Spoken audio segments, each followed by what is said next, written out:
expectations. So I'm going to start with just a definition to see if we agree. Then we'll start the conversation. Is that okay? Okay. So this says the culture of low expectations refers to a mindset or environment where people are not expected to achieve much and consequently do not strive for excellence or push themselves to reach their full potential. Are we agreed on that? Yes. Yes. Okay. Maybe just as a way to start the conversation, and let me start with the lady. Can we talk about like maybe just one example that you see around, particularly northern Nigeria? Okay.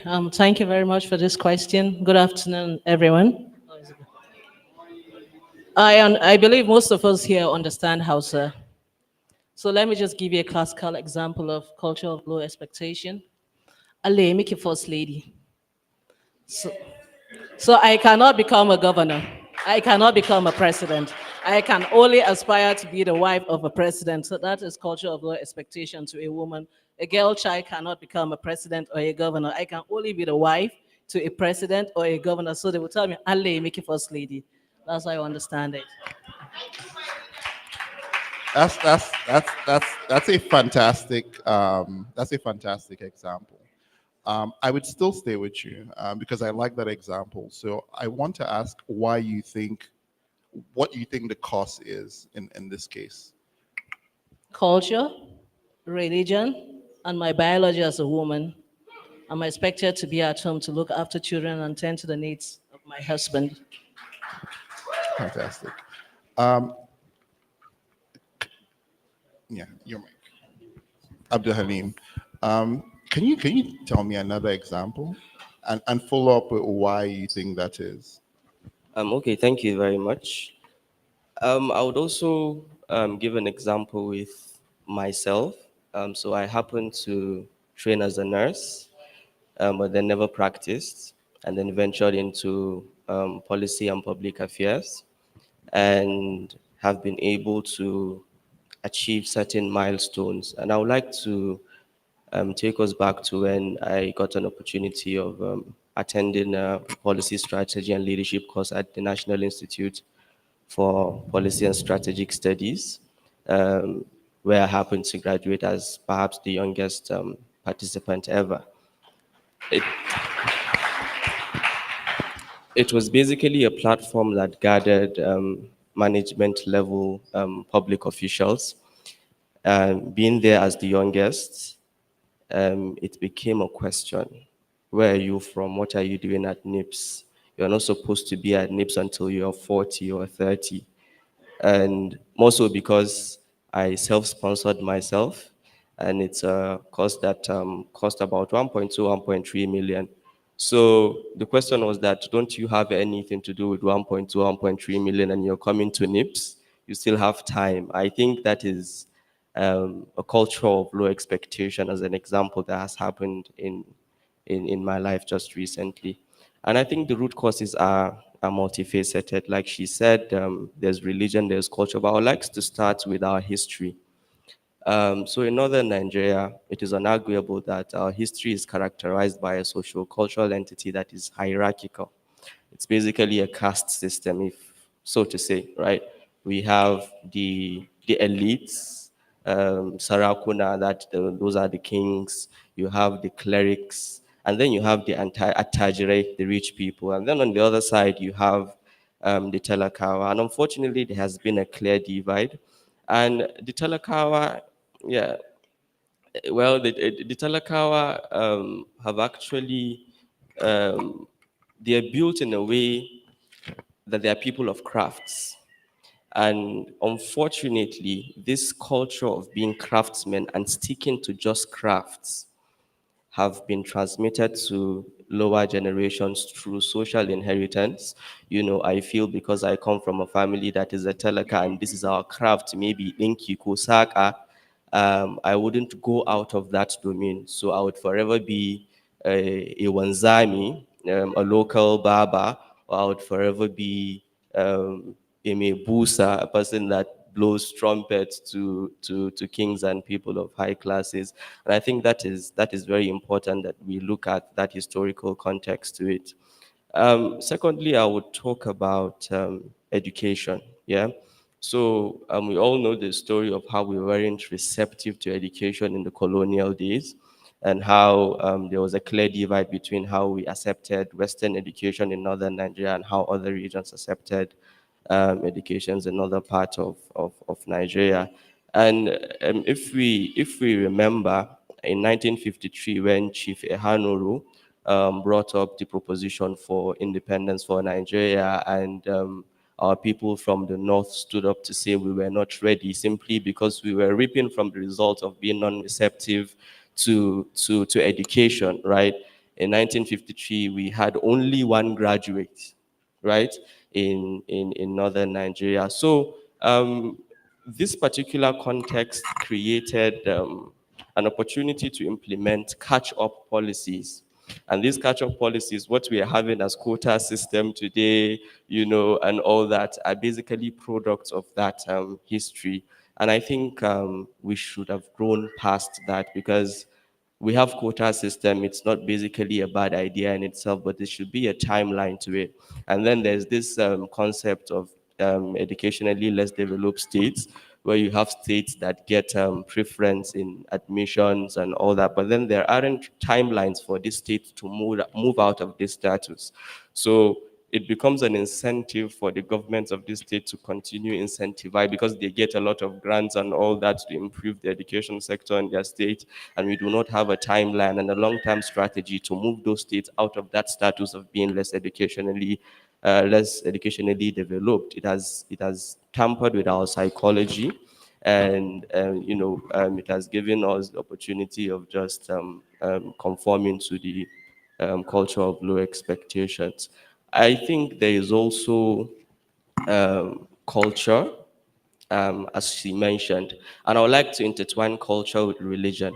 So in northern Nigeria, there's this unfortunate tendency of attributing poverty as a virtue, you know, and kind of relating it to aspects of piety in Islam.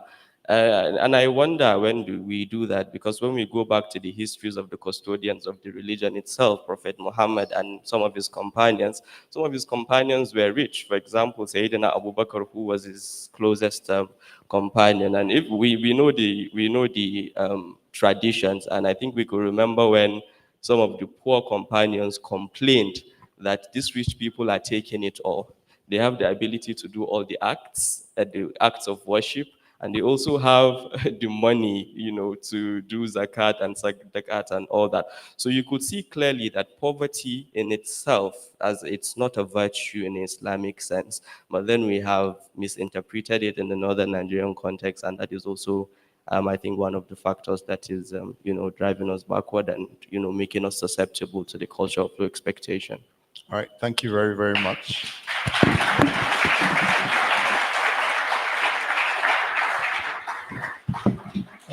Mala Musa, before we go on to, because I want to spend a lot of time talking about what can be done, but before we go, I want to know if you have any thoughts on other factors that have caused this, and if you have any comments generally.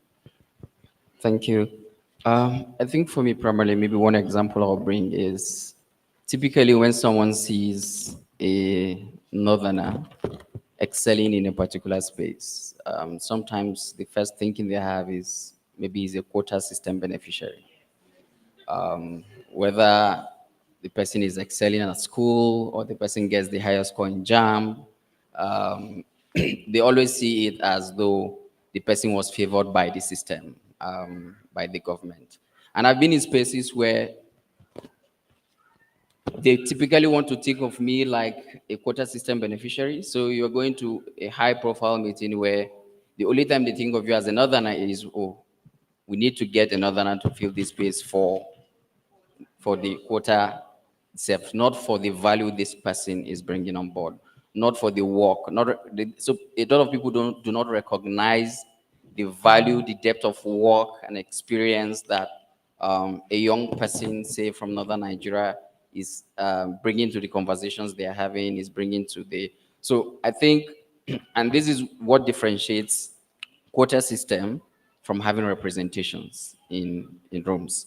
Representation is intentional. It is not born out of a stereotype. It is born out of a genuine sense of wanting to ensure that voices who should be in a particular room are there.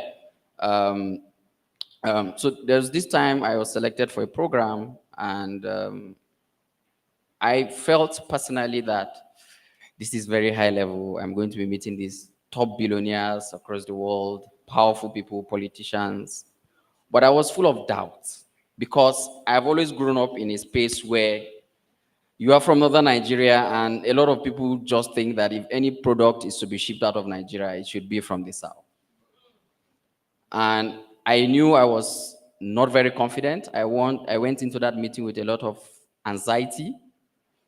But at the end of the day, as I finished my presentation, Cheryl Sandberg came on and she just hugged me. She said, I have never listened so beautifully to a young Nigerian talk about what he loves like you.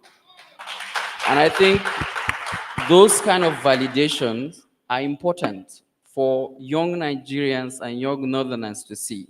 So part of the reason we have the culture of low expectations is because we have not been able as a society to really push out positive models and mentors that can tell young people that you can be whatever you want. And this brings me to the gender issue, that the culture of deliberately allowing over 50% of our population in northern Nigeria not to get access to quality education, access to the right kind of skilling that can enable women participate effectively in economy, in politics. It's simply because women have been told that they cannot contribute to society. They've just been told that they can only cook, they should only take care of children, they should only... So you find less women aspiring to want to be the president. When I was in university, and so this was something I was very particular about in tackling. When I was in university, and we were rolling out a program of women political participation. For the first time in Bayero University, as of 2014, we had a woman coming out to contest for the position of president. And at that time, it was a huge shock. And then you have someone who go to the member at MSS and say that there is this boy coming to talk about gender equality and this and that. And then we get like 30 death threats just for saying that a woman should contest for SUG. So I think the culture of low expectation is both from within and also from without. So the stereotypes that is being fed to, the stereotype and perception that is being fed from the outside is also something that from within, we are actively contributing to us. For example, we are battling serious issues like insecurity. We have educational access to educational issues for women and girls, for young children. We have an out-of-school children problem. You go to Kano right now, in different Ungwenis, like thugs are fighting and threatening community members not to come out for prayers. And you have a government who is so concerned about a TikToker who is just living her life. So when you see where leadership is focusing on, right? Like, we just want scapegoats between, we don't fully understand, I think as a society, we don't fully understand morality and what is law. What is God? Yes. People just take what is moral and they use that as a basis to cover all the loopholes they have to provide good education, to provide quality life for people. So I think for me, it is a weapon that our politicians and political elites and leaders have used over the years, and they hope to continue to do. But I think one way I believe we can go out of it is if we continue to have these kind of conversations and we continue to have positive role models who can really mentor young people and break out of the chains that they've been taught they could not aspire to. Thank you.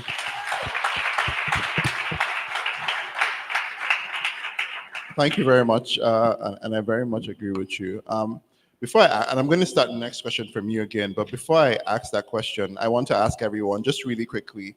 I know, I mean, for the sake of this discussion that we're talking and focused on northern Nigeria, but do you very much agree that it's a Nigerian problem? Is it a Nigerian problem? Or that's the question? You might. Yes, I think it is a Nigerian problem, but predominantly northern. Okay. Same. It's actually predominant in the north. For me, it's a Nigerian problem. And the reason I say this is Nigerians celebrate just good enough. We don't want to celebrate excellence.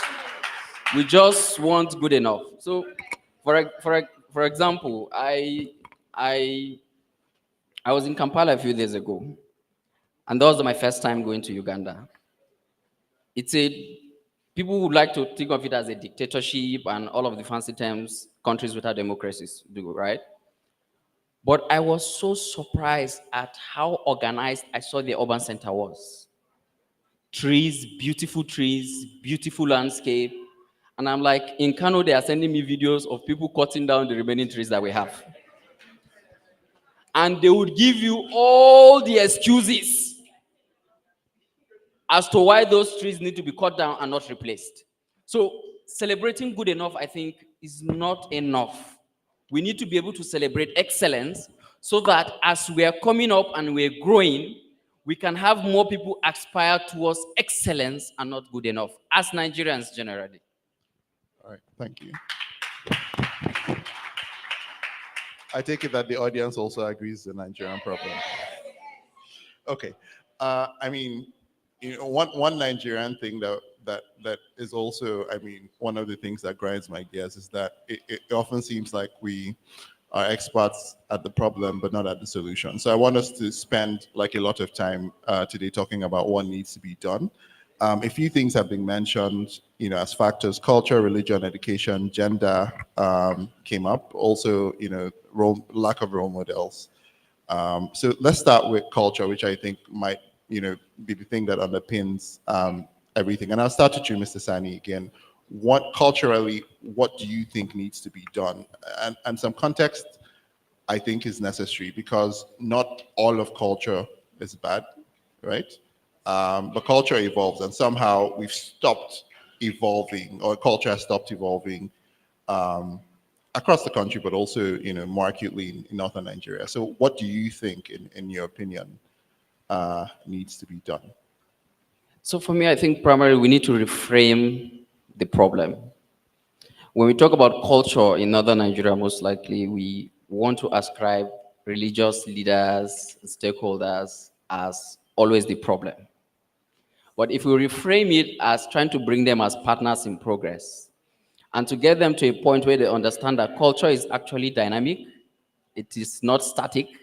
While there are things that we can continue to keep and revere, or our mode of dressing, our food, the way we respect elders, and all of these beautiful things about culture that gives us our identity, right?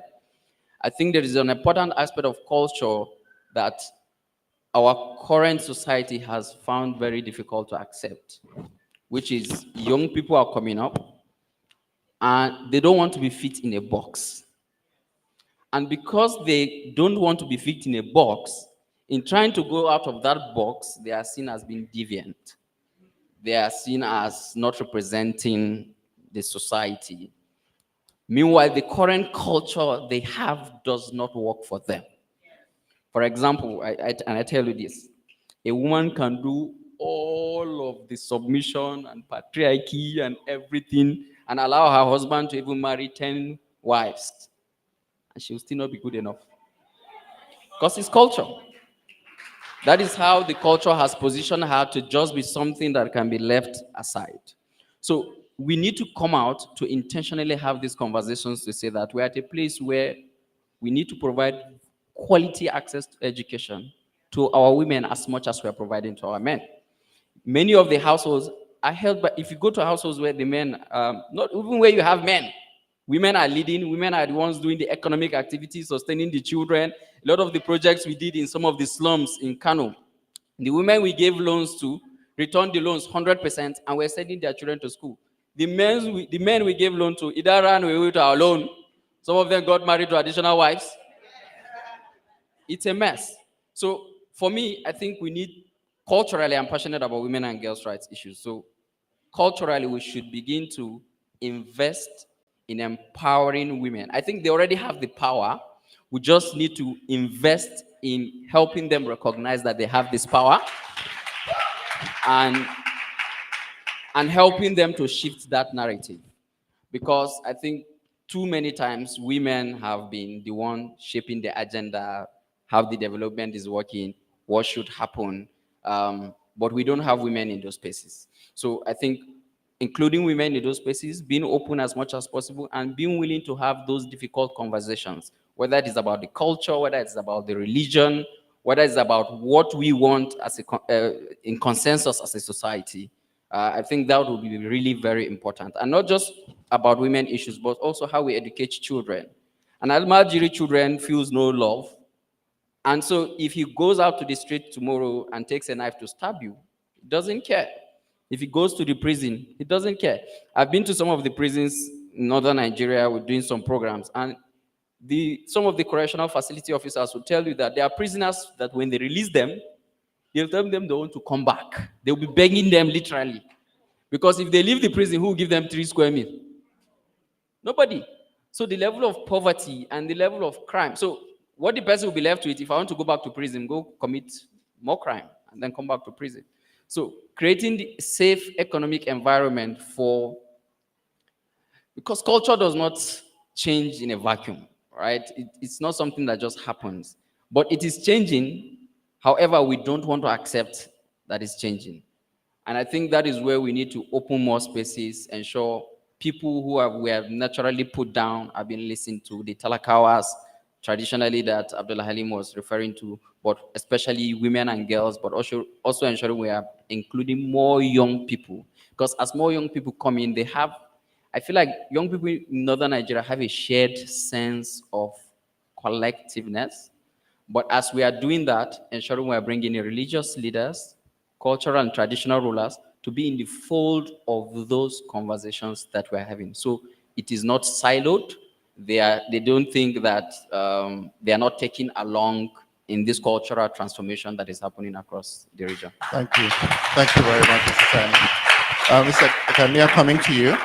I want you to answer the same question, but also because he went into gender as well, also just talk about what needs to change culturally, but also gender-wise to move the needle. Thank you. Culture has its own merits, and I think the demerits of culture affects women primarily. I'm going to tell you a true life story. I went to Maritime Academy Oran. I had 2 friends. One is from Southern Kaduna, a Christian, Mariam, and the other one was Adiza from Sokoto. So if you know, maritime is about sailing, being at sea. Mariam was able to, so I'm bringing religion to this perspective, was able to live up to her God potential. She sails, she still has a family. She goes for 6 months, 3 months. But Adiza, unfortunately, would have been the first or the second captain, female captain in Nigeria. And it would have been a merit being from the northern part of Nigeria. But unfortunately, religion limits her because she's expected to come back home to marry the love of her life and, of course, tend to her children. You see, that has limited her. Culturally, being a Fulani and a Muslim, that has limited her. So I think what we need to do is men should stop seeing women as their property. We are supposed to be partners in development and progress. We should not be beneficiaries of men's decision or their goodwill. It's like we are beneficiaries of men's goodwill. They tell us what to do. It's like before you go out, I'll bring the religious perspective. Maybe you have a meeting politically. I tell people, okay, we are limited politically as well as women. A man can go out 12 o'clock, 1 o'clock in the night for a meeting, political meeting. But then I have to explain and talk about it. Babe, I need to have this meeting in the midst of so many men, How do you explain that to your husband? But as a woman, because the man is seen as a provider, the captain of the ship, it doesn't owe you any explanation. But a woman, you are limited by culture. You have to explain everything you do. Why you have to put lipstick, why you have to sit with so many men, why you have lots of money, why is the governor gifting you a car, why is the governor appointing you? Those are the limitations. Culture has limited because you are not expected to collect gifts being a woman. But a man, it's okay.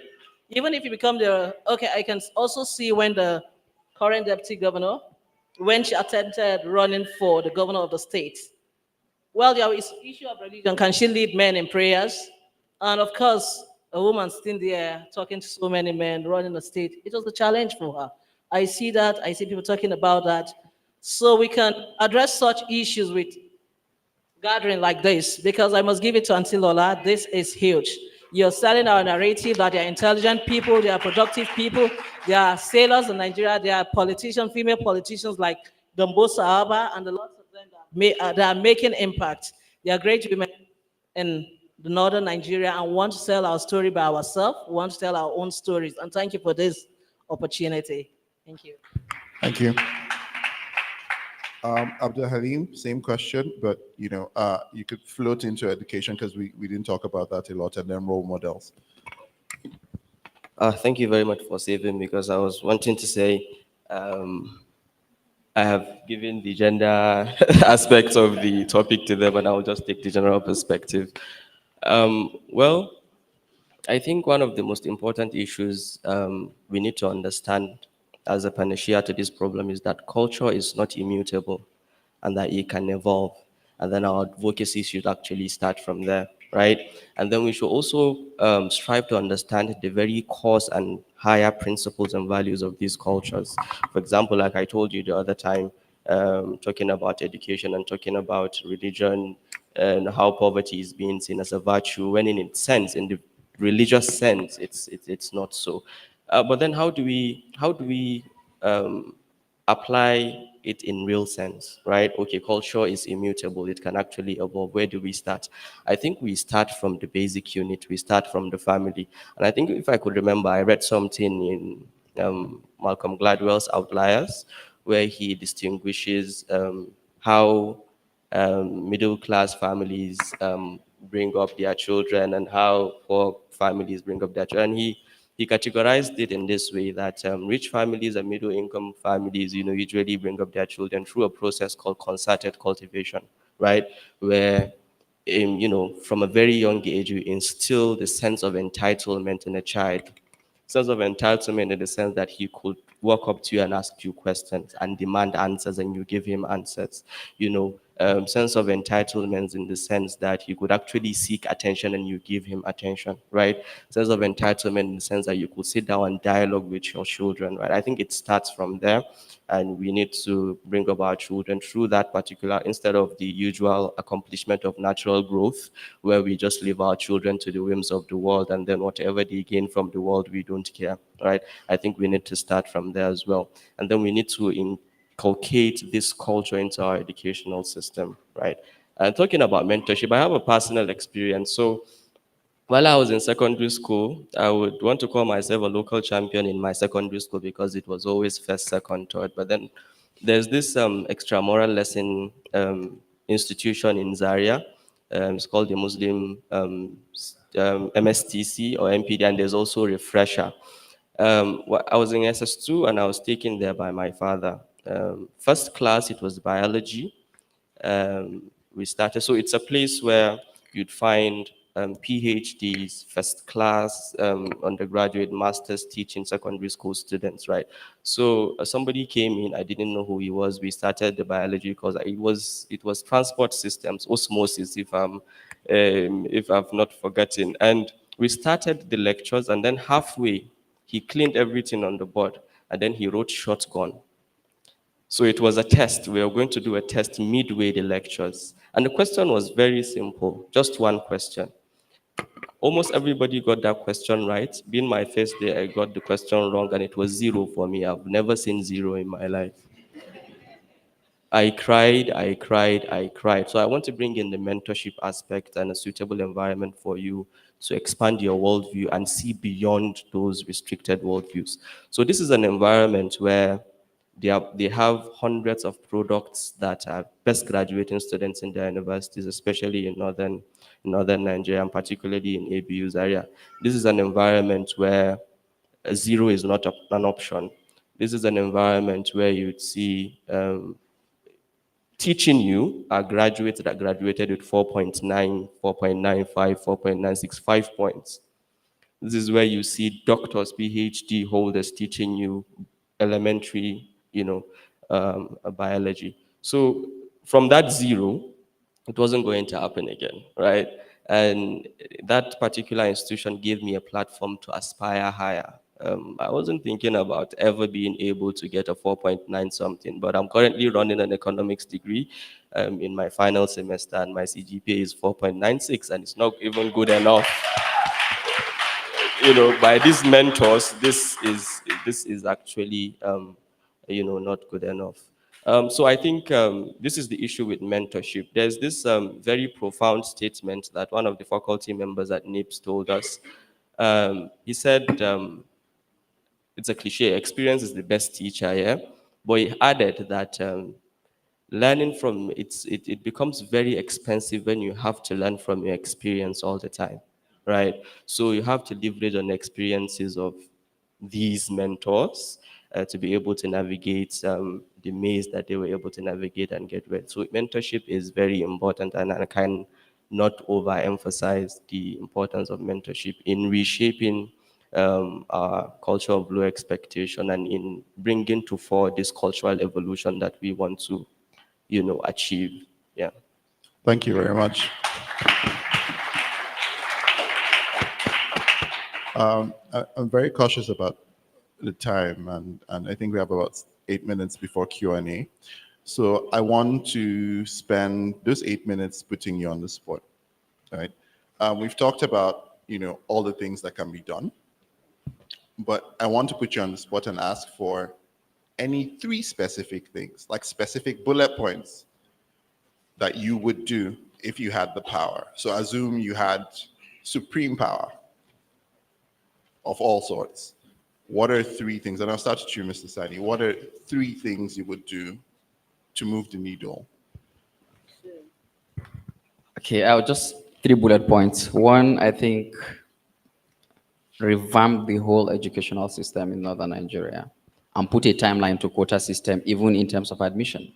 Prioritize merit over regional disparities. Like, we recognize those regional disparities, recognize those differences, but also put a timeline to some things, especially when the quota system comes with benefits, for example.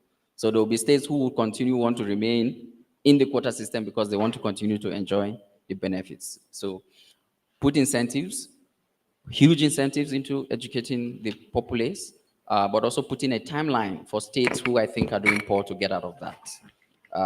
Secondly, would be invest hugely in building and changing the narrative media-wise, right? Having the right media representation. Because with all the beautiful things in Kaduna, if you go and just Google Kaduna, the first thing you see is bandits, right? So how are we shaping our image as a society, as Arewa? So just to give you this funny story. I had some donors I was hosting some donors in Kano. Like, Kano is one of the safest states in northern Nigeria. But then they came in, and the next thing they had a security alert and blah, blah. They were already in the airport, and then they flew back.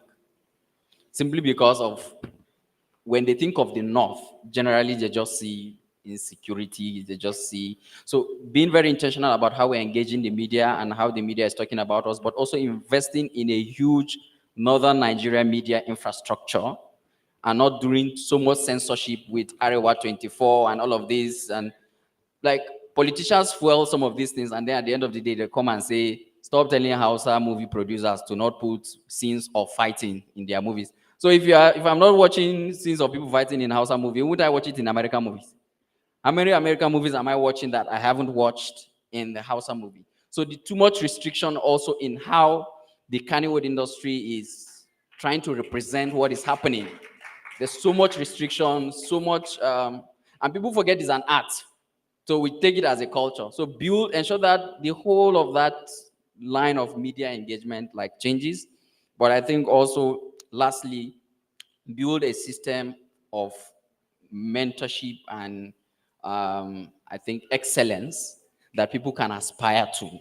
Because if people do not see excellence to aspire to, they will only do what is good enough. And this is typical in, for example, you go to a primary healthcare facility. This is a true life story, by the way.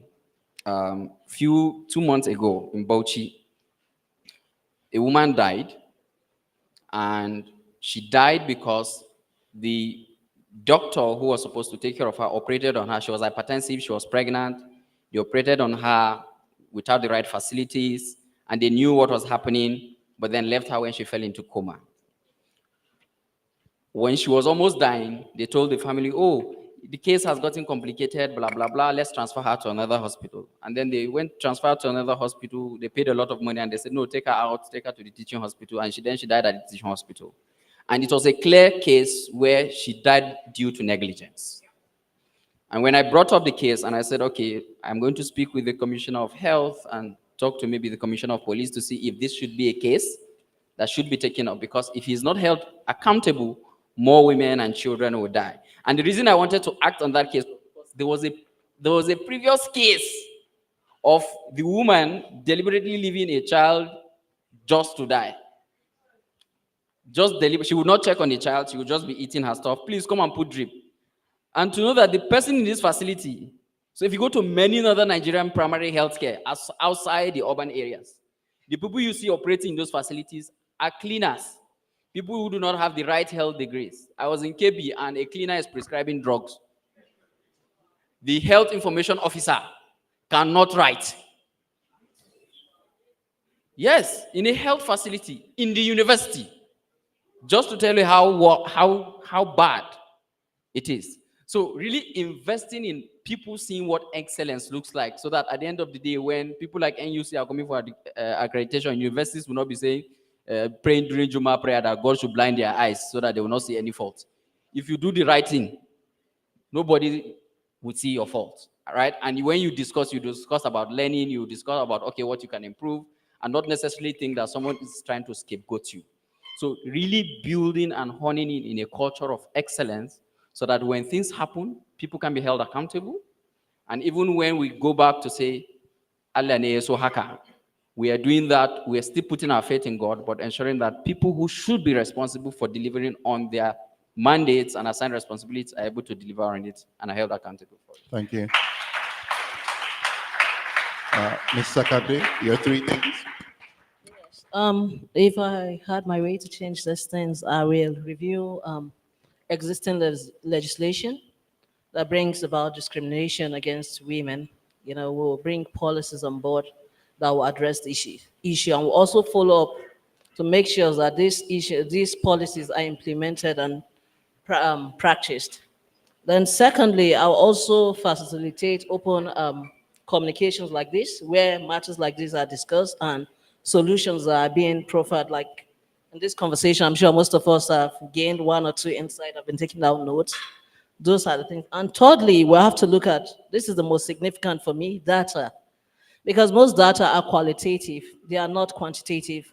I could just go online and say, maybe they'll say just 20 people educated in Zaria, and I'll also write that as my story without going to verify. So access to data, accurate data. So there has to be something that checks this data. Is it true that the people from northern Nigeria are not educated? Is it true that there are no doctors, there are no sailors, there are no officers? Because yesterday I was opportune to see a female wing commander here. I was really, mesmerized to see a female officer here from the northern Nigeria and a Muslim. Things like that. When you meet people out there, they don't believe there are things like that. Even for the first time, when my husband came to Kaduna, the first time he was visiting northern Nigeria, he was surprised to see people in shirts.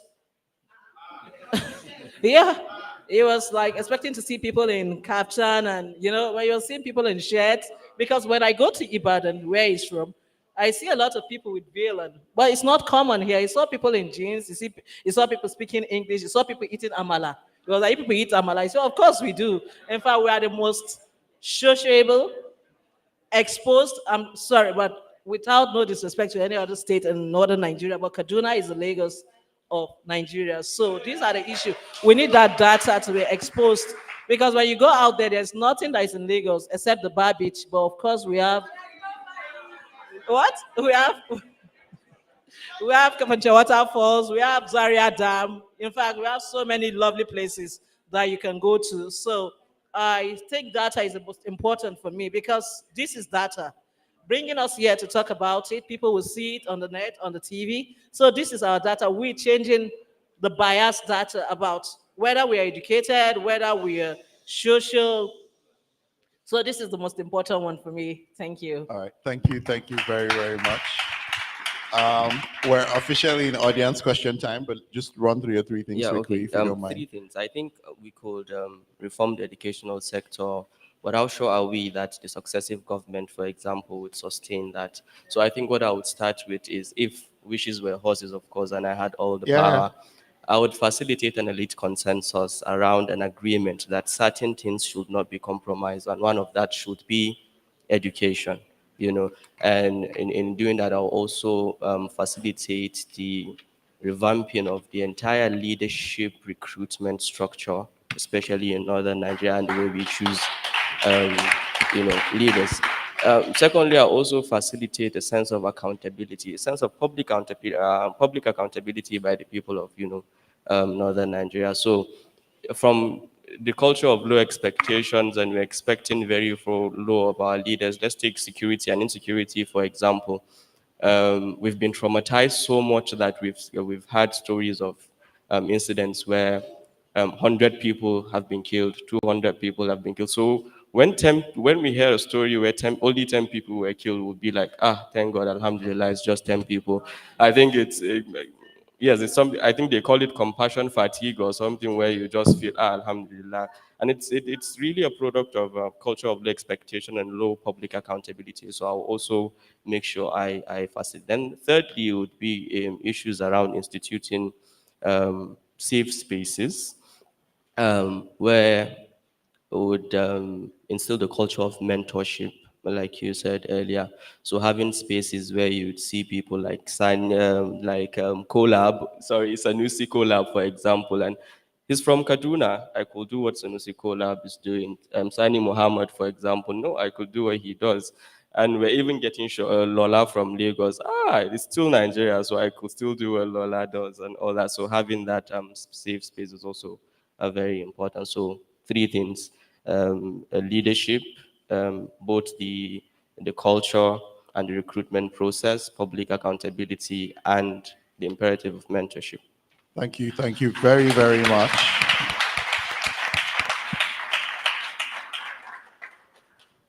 I've not asked for questions. Why are hands up? Oh, wow. Okay. So there are a bunch of people. The guy, yes, he had his hand up first, and then we'll try and take.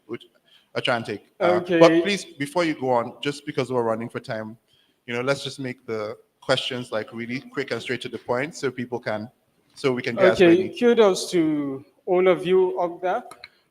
Regarding all the suggestions you have given here, like, it is something that I think you gave it here and it won't like last forever. What of if I think that we start to create something like a think tank movement, like for example, if you think of the Cato Institute, the Atlas Network in the US, where it is a think tank movement that is strong to the extent that if they write, even the government listens. So all of these, your suggestions, for example, if to say that we have this kind of movement in northern Nigeria, we can even make it a third chapter where we can groom, build, and influence the upcoming youth. And that institutions will be strong to the fact that even when we have change in government, policies won't be changed, especially in terms of education, because when you change it, we will speak against it, and you have to do it. Because I've done it in my own locality. I've created a think tank movement, leadership for initiative, for democracy initiative in Birungar local government, to the extent that when I speak, even the royalty listens. Well, I don't think any person from Birungari, when you say to that person, Najibullah Nakaka, I don't think if there is any youth that doesn't know me. So I think if we can start to create things like that, we'll be able to groom, build, influence, and make things happen. Thank you. Thank you very much.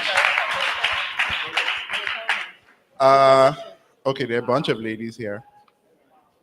So let's take her question then hers. Sorry.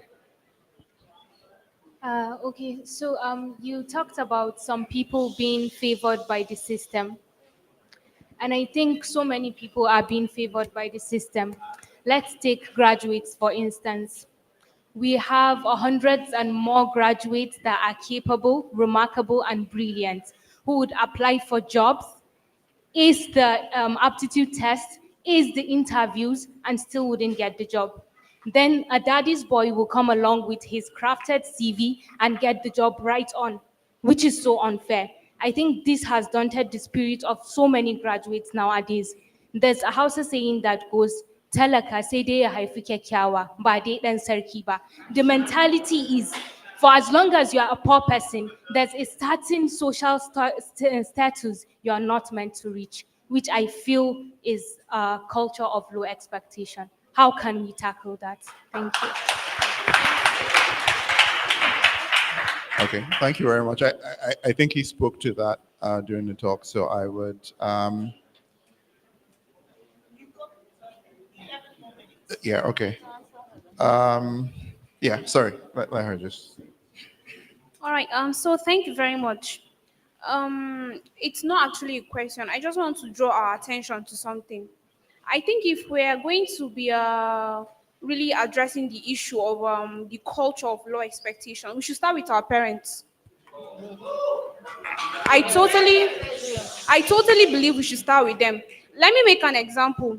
Most of us here, sorry, I might be making I might be committing fallacy actually, but I think my dad, my mom wants me, okay, go to school, get the degree, get married, get a government job. Yes.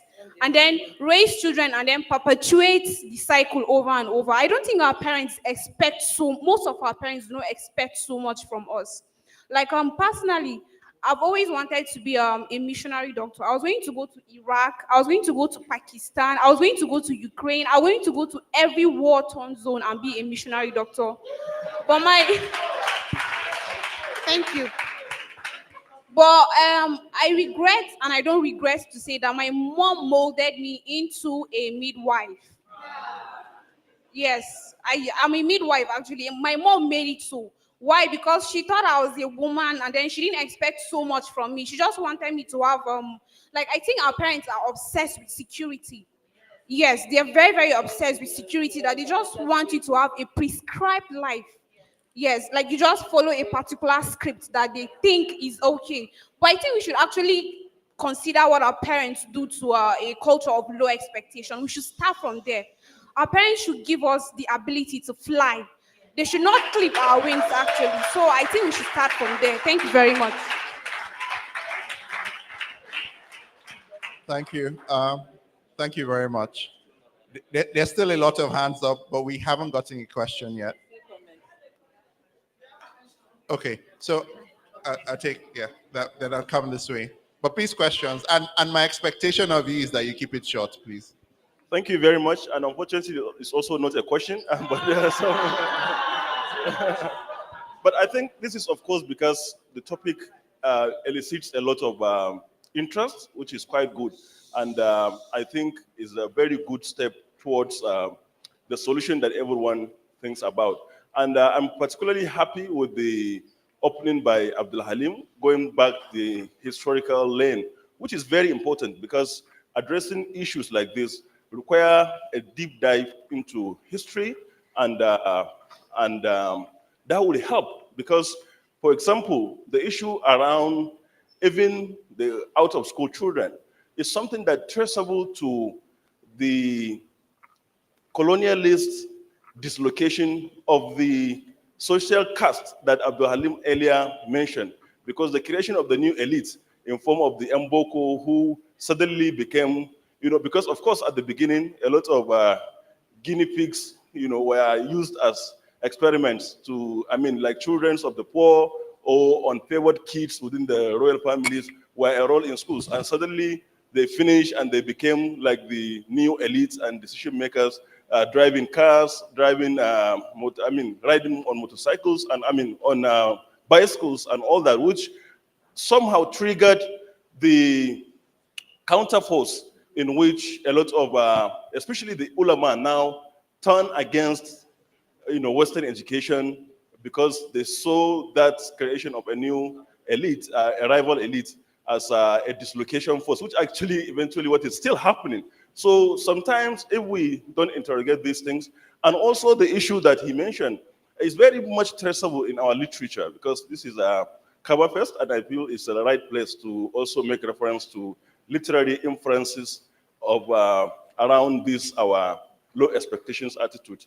The issue of Allah cin abinci, for example, almost everywhere in Hausa literature, you find that the emphasis is on rufin asiri, abinci, and all that. And one brilliant man actually analyzed lines, which I very much agree with. Maazu Hadija's poem, in one of his poems, I think it's actually his magnum opus, he says that in closing, because for those familiar with Hausa literature, they know, I mean, at the end, that closing panegyric and prayers at the end. And he was saying, Sutura abinci mutunci lafiya duniya, ranar kiyama musance toga adnan.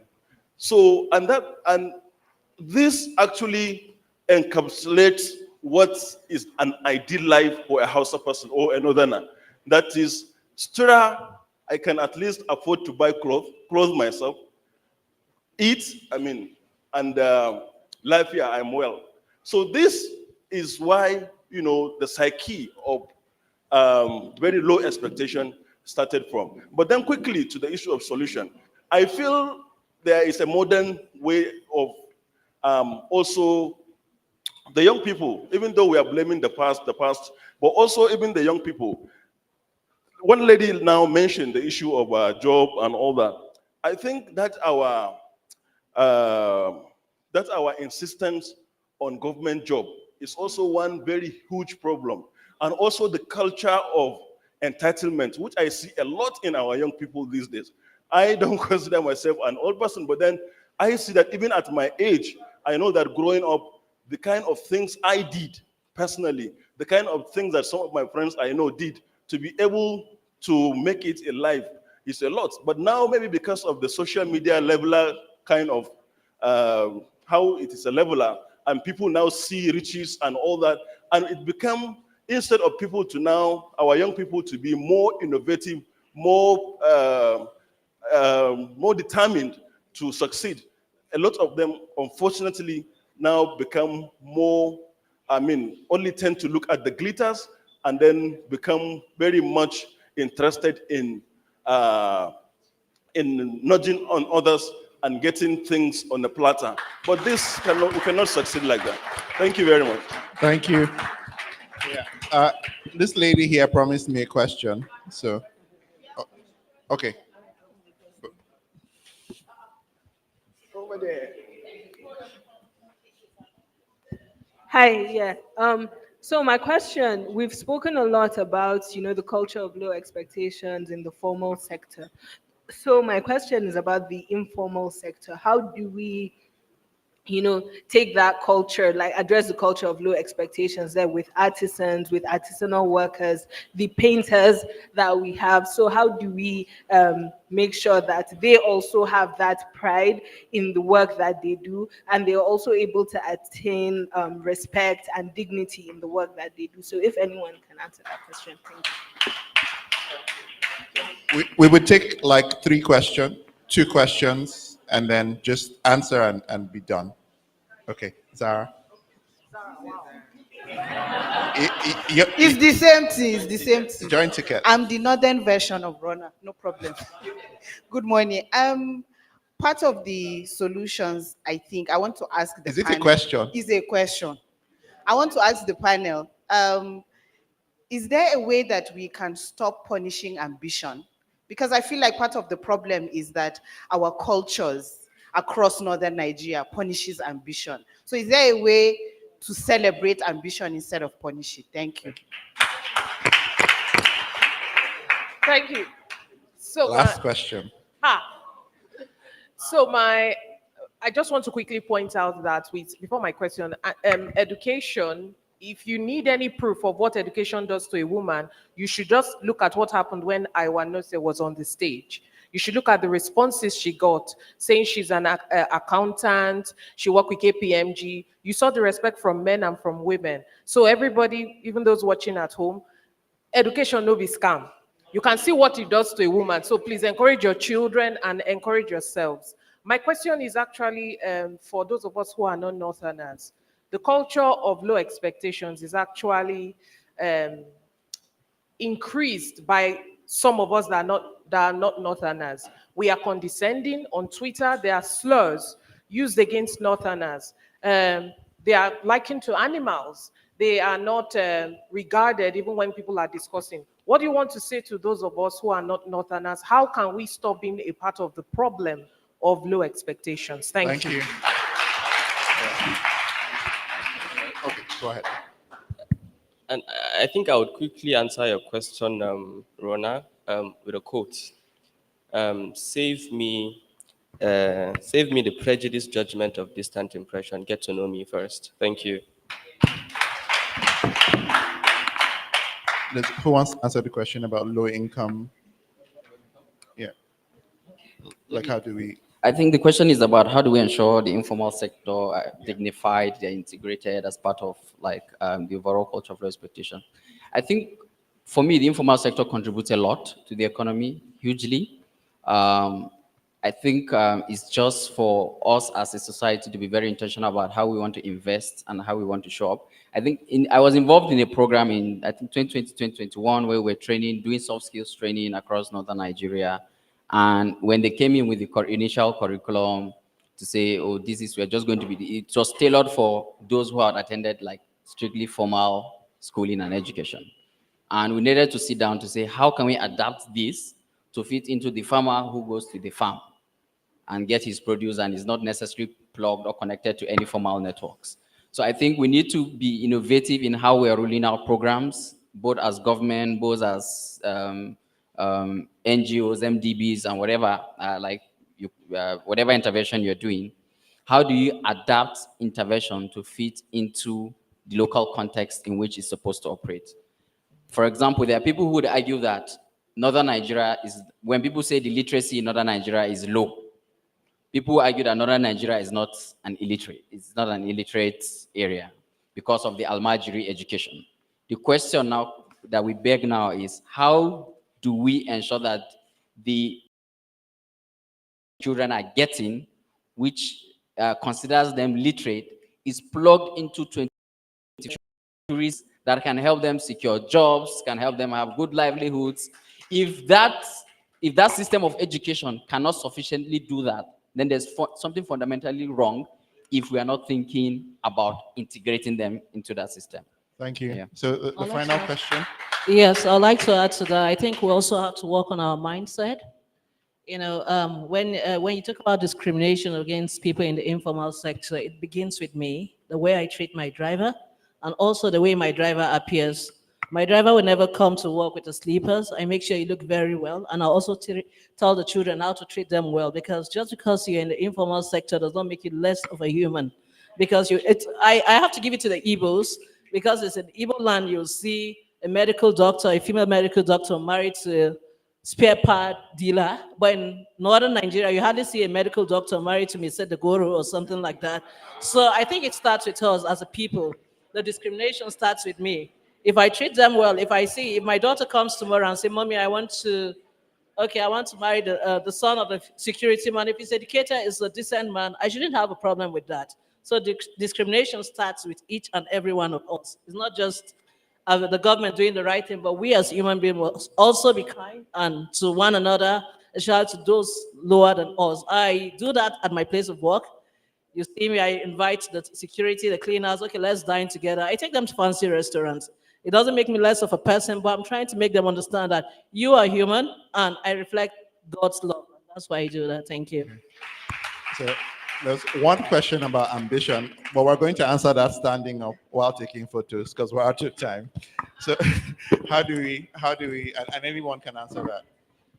Well, I think this is still the same culture, poverty of ambition, and I think all the questions that we've answered would serve as solutions to that as well. We don't have time to delve into that, but then there's a lot that would have been discussed. All right, thank you guys very much. I had so much fun here, and thank you guys for being the best.